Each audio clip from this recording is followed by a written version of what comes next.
നമസ്കാരം സർ. നമസ്കാരം. സർ, ഈ ആറ്റിങ്ങൽ നിയോജക മണ്ഡലം 2011 മുതൽ, അതായത് ഡീലിമിറ്റേഷനൊക്കെ കഴിഞ്ഞ് പുനർനിർണയം സാധ്യമായി നമ്മളിന്ന് കാണുന്ന ആറ്റിങ്ങൽ നിയോജക മണ്ഡലം രൂപീകരിക്കപ്പെട്ട ആദ്യത്തെ തിരഞ്ഞെടുപ്പാണ് 2011. അന്ന് മുതൽ CPIM മികച്ച ഭൂരിപക്ഷത്തിൽ ജയിച്ചു വരുന്ന ഒരു മണ്ഡലമാണ്. എന്നാൽ ലോക്സഭാ തിരഞ്ഞെടുപ്പ് നോക്കുമ്പോൾ ഏറ്റവും ഒടുവിൽ 2024 അവിടെ ആറ്റിങ്ങൽ ലോക്സഭാ മണ്ഡലത്തിന് കീഴിൽ വരുന്ന ആറ്റിങ്ങൽ നിയോജക മണ്ഡലത്തിൽ മുരളീധരൻ ഒന്നാമതെത്തി. അതും മികച്ച ഭൂരിപക്ഷത്തിന് ഒന്നാമതെത്തി. 52,000-ൽ പരം വോട്ടുകൾ പിടിച്ചു. നിലവിലെ ആറ്റിങ്ങൽ നിയോജക മണ്ഡലത്തിൻ്റെ സ്ഥിതി എന്താണ്? ആർക്കാണ് അവിടെ ജയസാധ്യത? ആറ്റിങ്ങൽ എന്ന് പറയുന്നത് സ്വാഭാവികമായും ഒരു ഇടതുപക്ഷത്തിൻ്റെ നല്ല ബേസുള്ള ഒരു സംവരണ മണ്ഡലമാണ് ആറ്റിങ്ങൽ. അപ്പോൾ അതിൻ്റെ ഒരു ലക്ഷണമാണ് ഈ മികച്ച ഭൂരിപക്ഷങ്ങളെന്ന് പ്രശാന്ത് ഇപ്പോൾ പറഞ്ഞത്. ആറ്റിങ്ങൽ, ഒറ്റൂർ, നഗരൂർ, വക്കം, ചെറുന്നൂർ, പുളിമാത്ത്, മണലൂർ, ഇങ്ങനെ കുറച്ച് ഒരു മുനിസിപ്പാലിറ്റിയും ബാക്കി പഞ്ചായത്തുകളും കൂടെ ഉൾപ്പെടുന്നതാണ്. അതിൽ ഇപ്പോൾ തദ്ദേശ സ്വയംഭരണ സ്ഥാപനങ്ങളിലേക്കുള്ള തിരഞ്ഞെടുപ്പിലും LDF വളരെ, താങ്കൾ ഈ പറഞ്ഞതുപോലെ കഴിഞ്ഞ ലോക്സഭാ തിരഞ്ഞെടുപ്പിൽ ആറ്റിങ്ങൽ നിയമസഭാ മണ്ഡലത്തിൽ ഒരു നല്ല വർധനവ് NDA കാഴ്ചവെച്ചിട്ടുണ്ട്. അതാണ് താങ്കൾ ഈ പറഞ്ഞ 52,000 എന്ന് പറയുന്നത്. 52,448. 52,400. അതാ അത് തൊട്ട് പിന്നിലെത്തിയത് LDFൻ്റെ ജോയിയാണ്. 46,161. അതായത് 6,000 വോട്ടിൻ്റെ ഭൂരിപക്ഷമുണ്ട്. മൂന്നാമതായ അടൂർ പ്രകാശിന് 42,006 വോട്ടുകളാണ് കിട്ടിയത്. ഇതാണ് അവിടുത്തെ ഒരു അവസ്ഥ. ഇത് ലോക്സഭാ തെരഞ്ഞെടുപ്പ്. ലോക്സഭ അവിടെ മാറ്റി നമുക്ക് നിർത്താം. കാരണം ലോക്സഭ അതിൻ്റെ മറ്റൊരു സ്വഭാവമാണ്. 3 സ്വഭാവമാണ്. അല്ല, എങ്കിൽ പോലും നമുക്കത് കണക്കുകളാണ് നമ്മൾ ഈ പറയുന്നത്.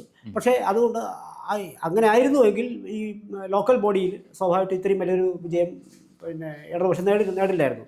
ആൾക്കാർ പലതും ഉറപ്പിച്ചിട്ടുണ്ടെന്ന് ഈ പറഞ്ഞ പോലെ പല സ്വഭാവങ്ങളാണ് കാണിക്കുന്നത്. പക്ഷേ എങ്കിലും നിയമസഭാ തെരഞ്ഞെടുപ്പിലേക്ക് വരുമ്പോൾ സ്വാഭാവികമായിട്ടും ഇവിടെ ഒരുപാട് വിഷയങ്ങൾ നിലനിൽക്കുന്ന ഒരു മണ്ഡലവും കൂടിയാണ്.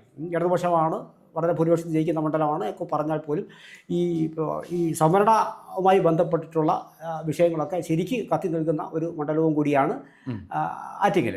അതിൽ തന്നെ ഒരുപാട് പരാതികളും പരിഭവങ്ങളും അവിടെ നിലനിൽക്കുന്നുണ്ട്. അതും ഈ തുടർച്ചയായി ഇടതുപക്ഷം കയ്യിൽ വെച്ചുകൊണ്ടിരിക്കുമ്പോഴും അത്തരം പ്രശ്നങ്ങൾക്ക് ഇതുവരെയും പരിഹാരമായിട്ടില്ല എന്നുള്ളതാണ് വലിയ വിഷയങ്ങളായിട്ട് അവിടെ വരുന്നത്. പ്രത്യേകിച്ചും വികസന കാര്യത്തിൽ ആറ്റിങ്ങലിൽ വലിയ ചോദ്യങ്ങളാണ് ഉയരുന്നത്. ആറ്റിങ്ങൽ ബൈപ്പാസ് ഉൾപ്പെടെയുള്ള വിഷയങ്ങൾ അവിടെ ഒരു വലിയ കീറാമുട്ടിയായി ഇപ്പോഴും തുടരുകയാണ്. അപ്പോൾ ഇതിനകത്ത് നമ്മുടെ കാൻഡിഡേറ്റ്സ് എന്ന് പറയുന്നത് OS അംബിക കഴിഞ്ഞ തവണ ഉണ്ടായിരുന്നു. കഴിഞ്ഞ തവണ മികച്ച ഭൂരിപക്ഷത്തിൽ ജയിച്ച ആളാണ്. പിന്നെ സുധീറാണ്. പിന്നെ സന്തോഷ് ഭദ്രനാണ് UDFൻ്റെ. UDF നേരത്തെ കോൺഗ്രസ് മത്സരിച്ചുകൊണ്ടിരുന്നത് ഇപ്പോൾ RSPക്ക് കൊടുത്തിരിക്കും. ഇപ്പോൾ അത് RSPക്ക് ഉണ്ട്, എവിടെയെങ്കിലും കൊടുക്കണ്ടേ? അപ്പോൾ സ്വാഭാവികമായിട്ടും ഈ കൊല്ലം പരിസരം അങ്ങനെ അവിടെയാണ് ആ ഒരു എൻഡിലേക്ക് ഇത് വരുന്നത്. അപ്പോൾ RSP കഴിഞ്ഞ തവണ RSP ആണ് മത്സരിച്ചത്. അപ്പോൾ ഇവിടെ നമ്മൾ നോക്കിക്കാണേണ്ട വിഷയം ഇപ്പോൾ ആറ്റിങ്ങലിൻ്റെ രാഷ്ട്രീയത്തിൽ ചില്ലറ മാറ്റങ്ങൾ വന്നു തുടങ്ങി കഴിഞ്ഞിരിക്കുന്നുള്ളൂ. നേരത്തെ പറഞ്ഞ അതിർത്തി ഒരുപാട് ഇല്ലെന്ന് പറയുന്നില്ല. പക്ഷേ അതിർത്തി പല കാരണവശാലും അതിൽ വളരെ വോട്ടുകളിലേക്ക് മാറി വിസിബിൾ ആകുന്നില്ല എന്നുള്ളതാണ് പ്രശ്നം. ഇപ്പോൾ കണക്കുകളിലേക്ക് നമ്മൾ പരിശോധിച്ച് കഴിഞ്ഞാൽ സത്യൻ അന്ന് പറഞ്ഞ പോലെ 2011 മുതൽക്ക്, അതിന് മുമ്പ് CPMൻ്റെ കയ്യിൽ ഉണ്ടായിരുന്നു. പിന്നെ ഇത് മണ്ഡലം CPM പിടിക്കുന്ന ഒരു മണ്ഡലമാണ് വാസ്തവത്തിൽ. അതിന് മുമ്പ് അതിൻ്റെ ചരിത്രം പരിശോധിച്ച് കഴിഞ്ഞാൽ 57 മുതൽ ആർ പ്രകാശം മുതൽ CPI എന്നാണ് തുടക്കം. 57 തന്നെ അത് കമ്മ്യൂണിസ്റ്റ് സ്വഭാവം ആറ്റിങ്ങൽ കാട്ടിയിരുന്നു. പിന്നെ വന്നു ഇടയ്ക്ക് കോൺഗ്രസിലേക്ക് പോകുന്നു. വീണ്ടും കുറച്ച് നാൾ CPM പിടിക്കുന്നു. നമ്മുടെ കാട്ടായിക്കുളം ശ്രീധരൻ ഉൾപ്പെടെയുള്ള വളരെ പ്രസിദ്ധരായ നേതാക്കൾ അവിടെ നിന്ന് മത്സരിച്ച് വരുന്നുണ്ട്. കാട്ടായിക്കോണത്തിൽ നിന്നാണ് കോൺഗ്രസ് ഈ മണ്ഡലം തിരിച്ചു പിടിക്കുന്നത്. വക്കം പുരുഷോത്തമിൽ കൂടിയാണ് പിടിക്കുന്നത്. വക്കം പുരുഷോത്തം പിന്നീട് അവിടെ 4 തവണയാണ് ജയിച്ചു വരുന്നത്. അവിടെ ഞാൻ കോൺഗ്രസിൻ്റെ പേരുകൾ അവിടെ വീണ്ടും തടുക്കാൻ തുടങ്ങിയത് ഈ വക്കത്തിൻ്റെ വരവോട് കൂടിയാണ്. പിന്നീടാണ് അവിടുന്ന് പതിയെ ഇത് ആനത്തലവട്ടത്തിലൂടി CPMലേക്ക് മടങ്ങി വരുന്നത്. ഇപ്പുറത്ത് മത്സരിക്കുന്ന കിഴക്കോട്ടത്ത് മത്സരിക്കുന്ന ശരചന്ദ്ര പ്രസാദും അവിടെ നിന്ന് വന്നിട്ടുള്ള ഒരു ആളാണ്.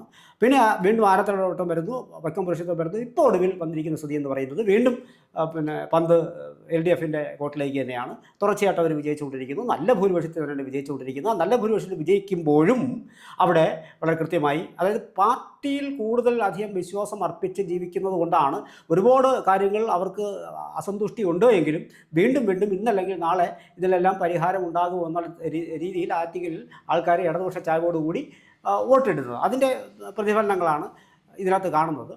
മണ്ഡലത്തെ കണക്ക് നോക്കിയാൽ ബി സത്യൻ അന്ന് ജയിക്കുമ്പോൾ 40,000-ലധികം വോട്ടിൻ്റെ ഭൂരിപക്ഷം അന്ന് 16-ലുണ്ടായിരുന്നു. അവിടെ പിന്നെ ചന്ദ്രബാബു എന്ന് പറയുന്ന RSP രണ്ടാമത് വരുന്നു 32,000 പരം. 40,000 ആണ് ഓർക്കണം പിന്നെ ഭൂരിപക്ഷം എന്ന് പറയുന്നത്. അന്ന് പിന്നെ തേർഡ് പ്ലേസിൽ വന്നത് BJP 27,000. രാജീവ് പ്രസാദ്. രാജീവ് പ്രസാദ്. അവിടെ നമ്മൾ നോക്കേണ്ട കാര്യം ഇതൊക്കെ ആണെങ്കിലും കുറച്ച് മുമ്പോട്ട് പിന്നെ പഴയ ചരിത്രമെടുത്ത് നോക്കുമ്പോഴും ചരിത്രമെടുത്ത് പരിശോധിച്ച് കഴിഞ്ഞാൽ BJPക്ക് ഒരു ക്രമമായ വളർച്ച അവിടെ ആറ്റിങ്ങലിലുണ്ടായിരുന്നു. പല ഘട്ടങ്ങളും എനിക്ക് നേരിട്ട് പറയാവുന്ന കാര്യങ്ങളാണ്, ഇല്ലെന്ന് നമ്മൾ പറയുന്നില്ല. പക്ഷെ അവർ പിന്നെ CPM-മായി നേരിട്ട് പയറ്റി തന്നെയാണ് ആ ഒരു വോട്ട് വിഹിതം ഇങ്ങനെ വർദ്ധിപ്പിച്ചുകൊണ്ട് വന്നത്. അങ്ങനെ ആറ്റിങ്ങൽ അത് ക്രമേണ വർദ്ധിപ്പിക്കാൻ അവർക്ക് ആ പോരാട്ടം കൊണ്ട് കഴിയുകയും ചെയ്തു. അപ്പോൾ ഏറ്റവും ഒടുവിൽ 21-ലെ തിരഞ്ഞെടുപ്പ് എടുത്ത് നോക്കുമ്പോൾ ബി സത്യത്തിന് ശേഷം പിന്നെ OS അംബികയിലേക്കാണ് വരുന്നത്. അന്ന് ചില വിഷയങ്ങളൊക്കെ അതിനകത്ത് പാർട്ടിക്കകത്തുണ്ടായിരുന്നു, ഈ മാറ്റം വരുന്ന സാഹചര്യങ്ങൾ.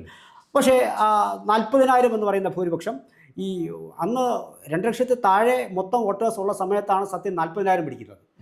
ഈ വോട്ടേഴ്സ് 2 ലക്ഷം എക്സീഡ് ചെയ്തപ്പോൾ ഭൂരിപക്ഷം, എന്നിട്ട് പോലും ഭൂരിപക്ഷം കുറയുന്ന ഒരു പിന്നെ കാര്യമാണ്, ചിത്രമാണ് അവിടെ തെളിഞ്ഞത്. LDFിൽ CPM-ന് കിട്ടിയ ഭൂരിപക്ഷം എന്ന് പറയുന്നത് 31,000, 9,000-ഓളത്തുള്ള വ്യത്യാസം വന്നിരിക്കുന്നു. അവിടെ നമ്മൾ കാണേണ്ടുന്നൊരു വിഷയം എന്ന് പറയുന്നത് ഈ ഒരു 9,000 വോട്ടിൻ്റെ വ്യത്യാസം വരുമ്പോൾ ഈ വോട്ടേഴ്സിൻ്റെ എണ്ണം കൂടി എന്നുള്ളത് വേറൊരു സത്യമാണ്. RSP 3-ാം സ്ഥാനത്തേക്കാണ് പോകുന്നത്. കഴിഞ്ഞ ഇലക്ഷനിൽ 3-ാം സ്ഥാനത്ത് പോകുന്നത് മാത്രമല്ല, 27 പിടിച്ചിരുന്ന BJP 38 പിടിച്ചുകൊണ്ട് 38,000-ൽ പരം വോട്ടുകൾ പിടിച്ചുകൊണ്ട് 2-ാം സ്ഥാനത്തേക്ക് 11,000 വോട്ട് കൂടുകയാണ് ചെയ്യുന്നത്. അപ്പോൾ ആ ഭൂരിപക്ഷം അവിടെ വ്യക്തമായിട്ട് അവർക്ക് കുറയുന്ന കൃത്യമായി നമുക്കത് കാണാൻ പറ്റും. 10,000-ഓളം പിന്നെ ഭൂരിപക്ഷം സത്യനെ അപേക്ഷിച്ചിട്ട് അംബികയ്ക്ക് കുറയുന്നു, വോട്ടേഴ്സ് കൂടുന്നു. അത് നേരെ ചെന്ന് പതിച്ചത് BJPയിലാണ്. നല്ല കുറവ് ഈ ഭാഗത്ത് നിന്ന് പിന്നെ RSPക്ക് സംഭവിച്ചിട്ടുണ്ട്. ഇതാണ് അവിടുത്തെ ഒരു RSP 3-ാം സ്ഥാനത്തേക്ക് തള്ളപ്പെടുകയും ചെയ്തത്. ആ സാഹചര്യത്തിൽ വേണം നമ്മൾ ലോക്സഭ 24 ലോക്സഭാ ഇലക്ഷനെ കാണാനായിട്ട്. അപ്പോൾ അങ്ങനെ വരുമ്പോൾ ആ ലോക്സഭാ ഇലക്ഷനിൽ ഇങ്ങനെ ക്രമമായിട്ട് വർദ്ധിപ്പിച്ചു കൊണ്ടുവന്നതിൻ്റെ ഫലം എന്നുള്ളത് നമുക്കിതിനകത്ത് കൃത്യമായി വിസിബിളാണ്. മുരളീധരൻ മത്സരിക്കുന്ന സമയത്ത് അത് മുരളീധരൻ ആയതുകൊണ്ടും ഒക്കെ ഉണ്ടായൊരു ഒരു സാഹചര്യമായിരിക്കാം. 52,000-ൽ പരം വോട്ടുകൾ പിടിക്കുന്നു. അന്ന് ജോയിക്ക്, ഇന്നത്തെ പിന്നെ ജില്ലാ സെക്രട്ടറി ജോയിക്ക് 46,000, ഒരു 6,000 വോട്ടാണ് അവിടെ പിന്നെ ഇത് പിടിക്കുന്നത്. പക്ഷെ അവിടെ അവിടെയും നമ്മൾ ഒരു കാണണം, അതുകൊണ്ട് മാത്രം ആൾക്കാരുടെ മനസ്സ് മാറി എന്ന് നമുക്കൊരിക്കലും പറയാൻ കഴിയില്ല.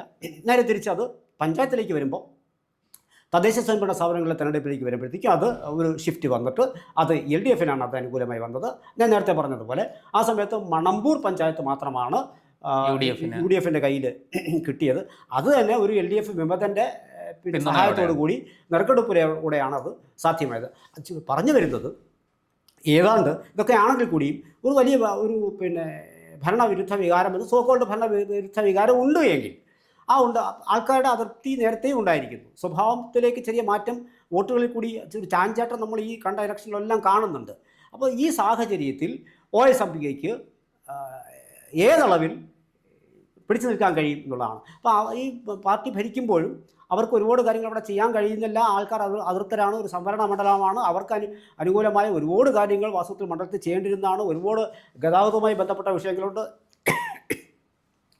തൊഴിൽപരമായ ചില വിഷയങ്ങളുണ്ട്. ഒക്കെ വെച്ച് നോക്കുമ്പോൾ ഈ ഒരു രണ്ടാമത്തെ തവണ ഇവർ മത്സരിക്കുന്നത്, അത് സ്വാഭാവികമായും ഒരു ഏതെങ്കിലും ഒരു തടസ്സം അവരെ പിന്നെ ഇതിന് സൃഷ്ടിക്കാൻ കഴിഞ്ഞാൽ ഭൂരിപക്ഷം ഒരുപക്ഷെ നന്നേ കുറയാനുള്ള സാധ്യത അവിടെയുണ്ട്. അവിടെ ഇവോൾവ് ചെയ്തു വരുന്ന ഈ BJPയുടെ NDAയുടെ വോട്ടുകൾ അത് കുറച്ചുകൂടി കൂടിയാൽ, അത് കൂടില്ല എന്ന് പറയാൻ കഴിയില്ല. കാരണം പലപ്പോഴും ഇത് മുരളീധരൻ മത്സരിച്ചപ്പോഴും കൂടിയത് നമ്മൾ കണ്ടതാണ്. ഒരുപക്ഷെ അത് തിരിച്ചു പിടിക്കാൻ കഴിഞ്ഞുവെങ്കിൽ കൂടിയും പഞ്ചായത്തിലൂടെ അതവിടെ സാധ്യമാകുന്ന ഒരു വോട്ടുകളാണ്, ചാഞ്ചാട്ടമുള്ള വോട്ടുകളാണെന്ന് വളരെ കൃത്യമായി ബോധ്യപ്പെട്ടിരിക്കുന്നു എന്നുള്ളതാണ്. ആ സാഹചര്യത്തിൽ ഇത്തവണ നമ്മുടെ BJP സ്ഥാനാർത്ഥിക്ക് അതാണ് ഈ ശക്തമായ ഭരണവിരുദ്ധ വികാരം കേരളത്തിലുണ്ട്. ഈ ആറ്റിങ്ങലിൽ അങ്ങ് പറഞ്ഞതുപോലെ തുടർച്ചയായിട്ട് 2011 മുതൽ തുടർച്ചയായിട്ട് ഇടതുപക്ഷം ജയിച്ചിട്ടും ആറ്റിങ്ങലിലെ ഏറ്റവും വലിയ, ഞാൻ മനസ്സിലാക്കുന്ന അവിടെ കുടിവെള്ള പ്രശ്നമുണ്ട്, മറ്റു പല പ്രശ്നങ്ങളും ഉണ്ടെങ്കിലും ഈ ആറ്റിങ്ങലിലെ ഗതാഗതക്കുരുക്ക് വളരെ രൂക്ഷമാണ്. ആറ്റിങ്ങൽ ബൈപ്പാസ് എന്ന് പറയാൻ തുടങ്ങിയിട്ട് പതിറ്റാണ്ടുകളായി.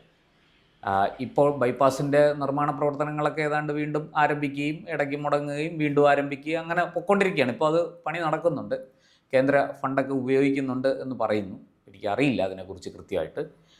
പക്ഷേ ഈ ആറ്റിങ്ങലിലെ ഗതാഗതക്കുരുക്കെന്ന് പറയുന്നത് വളരെ രൂക്ഷമാണ്. ഇതൊന്നും അഡ്രസ്സ് ചെയ്യാൻ അവിടുത്തെ MLAക്ക് കഴിഞ്ഞിട്ടില്ല. അതുകൊണ്ട് തന്നെ ഒരു ഭരണവിരുദ്ധ വികാരവും കൂടെ ചേർന്ന് വരുമ്പോൾ അതൊരു വലിയ വെല്ലുവിളിയായി മാറില്ലേ? ആറ്റിങ്ങൽ പല ഭാഗങ്ങൾ വന്ന് ചേരുന്ന ഒരു സ്ഥലം കൂടിയാണ്. ശരിക്കും തിരുവനന്തപുരം നഗരത്തിൻ്റെ ഒരു ഉപഗ്രഹ നഗരമാണ് ആറ്റിങ്ങൽ. അപ്പോൾ അവിടെ നിന്ന് ആറ്റിങ്ങലിലെ ഈ ഗതാഗത കുരുക്ക് എന്ന് പറയുന്നത് ആറ്റിങ്ങൽക്കാർ മാത്രം അനുഭവിക്കുന്ന ഒരു പ്രശ്നമല്ലത്. അപ്പോൾ അത് പിന്നെ മുൻകൈയെടുത്ത് ചെയ്യേണ്ടതോടെ പല കാര്യങ്ങളും. പക്ഷേ അതിൻ്റെ ഇരയാകുന്നത് അവിടുത്തെ തദ്ദേശീയരായ വ്യാപാരികളും ഈ വ്യാപാര സ്ഥാപനത്തിൽ ജോലി ചെയ്യുന്നവരും ഒക്കെ ഇതിൻ്റെ ഒരു ദുരന്തം അനുഭവിച്ചുകൊണ്ടിരിക്കുക. കൂട്ടായ പ്രവർത്തനത്തിലൂടെ ചെയ്യാവുന്നതേ ഉള്ളൂ. അവിടെ മറ്റു ചില വിഷയങ്ങൾ കൂടിയൊക്കെ ഉണ്ട്. അതിൻ്റെ ഫലത്തിലാണ് വാസ്തവത്തിൽ ആറ്റിങ്ങളുടെ പിന്നെ ഈ നീണ്ടുപോകുന്നത്. അപ്പോൾ അതിൽ MLA മാത്രം മുൻകൈ എടുത്തത് കൊണ്ട് ഒരുപക്ഷെ നടക്കാവുന്ന വിഷയങ്ങളുമല്ല അതിനകത്തുള്ളത്. അപ്പോൾ അതെന്തായാലും നേരിട്ട് ബാധിക്കുന്നത് ഒരുപക്ഷെ പഞ്ചായത്തിനെ ആയിരിക്കില്ല, MLA തന്നെ ആയിരിക്കും ബാധിക്കുക.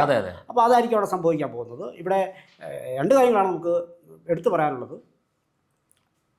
OS അംബികയ്ക്ക് പ്രതികൂല ഘടകങ്ങൾ അവിടെ ഉണ്ട്.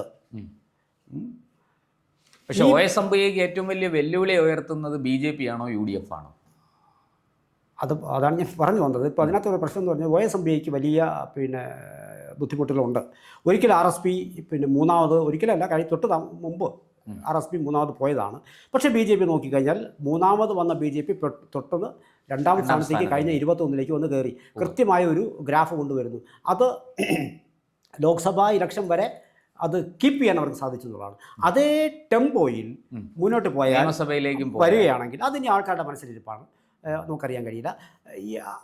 ഇവർ ഒരു ഭാഗം താഴ്ന്നുകൊണ്ടിരിക്കുമ്പോഴാണ് ഇവിടുന്ന് അങ്ങോട്ട് കയറ്റം വന്നുകൊണ്ടിരിക്കുന്നത്. അപ്പോൾ ഒരു പക്ഷേ സാർ അവിടെ ഭരണവിരുദ്ധ വികാരം അല്ലെങ്കിൽ നിലവിൽ MLAയോടുള്ള അതൃപ്തി അവിടെ ചെതറിപ്പോകുന്നില്ല. അത് കൃത്യമായിട്ട് BJP എന്ന പ്രതിപക്ഷത്തിലേക്ക് പോയിക്കൊണ്ടിരിക്കുകയാണ്. പക്ഷേ അത് പിന്നെ ഈ ഭൂരിപക്ഷം കുറയുക മാത്രമേ സ്വാഭാവികമായും സംഭവിക്കാനുള്ള ഇടയുള്ളൂ. പെട്ടെന്ന് ഇതെല്ലാം ഷിഫ്റ്റ് വന്നിട്ട് ചിലപ്പോൾ ജയിച്ചു കയറാനുള്ള സാധ്യത ഇപ്പോൾ കാണുന്നില്ല. പക്ഷേ എങ്കിൽ അങ്ങനെ ഒരു അട്ടിമറി പക്ഷേ നമുക്ക് സ്വാഭാവികമായും ഭൂരിപക്ഷം നന്നേ കുറഞ്ഞ് പോകാനുള്ള സാധ്യത കാണുന്നുണ്ട്. ഒരുപക്ഷെ വരും കാലങ്ങളിൽ ആറ്റിങ്ങൽ പിന്നെ ഇതേപോലെ പ്രവർത്തിച്ച് പോവുകയാണെങ്കിൽ LDAക്ക് പിടിക്കാൻ പറ്റുന്ന ഒരു നല്ല മണ്ഡലമാണ്. അത് ഇക്കുറി സംഭവിച്ചാൽ വലിയ ഷിഫ്റ്റാണ്. അത് കേരളത്തിൽ തന്നെ വലിയൊരു വ്യത്യാസമുണ്ടാകും.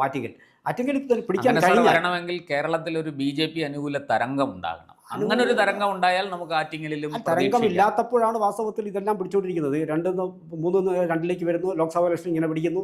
അത് അതേപോലെ റിഫ്ലക്റ്റ് ചെയ്ത് കഴിഞ്ഞാൽ സ്വാഭാവികമായും ഒരു പിന്നെ ഫൈറ്റ് അവിടെ നേരിയ ഭൂരിപക്ഷം മാത്രം ഇടതുപക്ഷത്തിന് പ്രതീക്ഷിച്ചാൽ മതി. ഇല്ല എങ്കിൽ സ്വാഭാവികമായും നേരെ മറിച്ചാണ് സംഭവിക്കുന്നത്. അവിടെ BJP ആണ് ജയിക്കുന്നതെങ്കിൽ കേരളത്തിലുടനീളം ചർച്ച ചെയ്യപ്പെടുന്ന ഒരു മണ്ഡലമായി ഇലക്ഷന് ശേഷം മാറുന്ന കാരണം ആറ്റിങ്ങൽ പലരും ചൂണ്ടുവരികയോ അതാണ് എൻ്റെ സംഭവിക്കുന്നത്. മാത്രമല്ല ഇപ്പോൾ അതൊരു സംവരണ മണ്ഡലം അതാണ്. അപ്പോൾ വിശേഷിച്ചും പിന്നെ മറ്റ് ചില ആൾക്കാർ, ഇപ്പോൾ CC മൂന്നനെ പോലുള്ള ആൾക്കാർ സംവരണ മണ്ഡലത്തിൽ നിന്ന് BJPയിലേക്ക് പോയൊരു സാഹചര്യം നിലനിൽക്കെ ഇവിടെ ഇങ്ങനെ സംഭവിച്ചാൽ കേരളം മുഴുവൻ എടുത്തു കാണിക്കുന്ന ഒരു മണ്ഡലമായി തിരഞ്ഞെടുപ്പിന് ശേഷം മാറും. പക്ഷേ അതിനുള്ള സാധ്യത ഉണ്ടോ വരും ദിവസങ്ങളിൽ നമുക്കറിയാൻ പറ്റും. ഒരു ചെറിയ ഭൂരിപക്ഷത്തിനെങ്കിലും ഈ ഇടതുപക്ഷ ബേസുള്ള ഈ മണ്ഡലത്തിൽ LDF തന്നെയാണ് ഇപ്പോഴും മുൻതൂക്കം. ബാക്കി കാത്തിരുന്നതാണ്. കൂടുതൽ വാർത്തകളും വിശേഷങ്ങളും നേരിട്ട് ലഭിക്കാൻ ജനങ്ങളിൽ നിന്ന് ജനങ്ങളിലേക്ക് ജനഭൂമി ന്യൂസ് സബ്സ്ക്രൈബ് ചെയ്യൂ. ബെൽ ബട്ടൺ അമർത്താനും മറക്കരുത്.